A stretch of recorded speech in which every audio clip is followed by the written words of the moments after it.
Today is April the 31st, 2025. This is Carmen bringing you your daily Bloodborne Remaster updates. We don't have any news on a Bloodborne Remaster today. Let's see here as far as Souls news goes. Not really news. We tried streaming Night Rain today in solo. We're just going to wait for the balance patch next week where they make it where you get more runes in solo play. We'll just do that where it's, a bit more balanced. I just don't feel like suffering through it right now when it could just be easier in a little bit.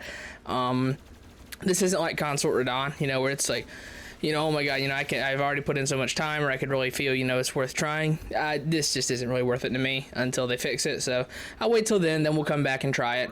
And if it still ends up being kind of miserable, then we will just wait until they backport the bosses in the Elden Ring, and then we'll do the bosses that way, which sucks, because the Night Lords look cool, but if I have to wait until they get ported back in the Elden Ring, then sure, I'll wait. It doesn't bother me, really.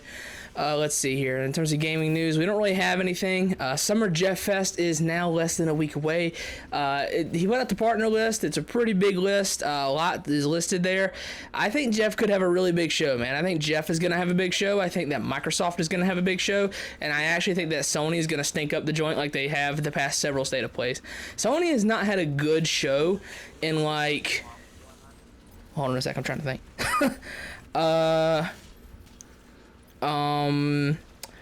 The State of Play right before God of War Ragnarok came out in 2023, I think it was. I think that's when it was.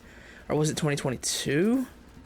I can't remember. I really cannot. I want to say it might have been 2022. But the moral of the story, Sony has not had a good show. It was in 2022.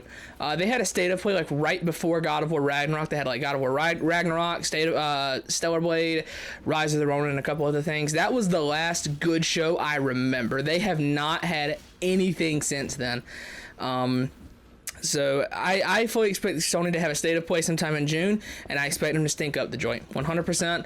I think that Jeff and Microsoft are actually going to have good shows, and I think that Sony is really gonna screw the pooch on it. We'll see. Anyways, I'll go ahead and get out of here. I'll give my predictions for the Summer Jeff Fest in a few days when we're closer to it. But yeah, that's been your daily Bloodborne Remaster update for May the 31st, 2025.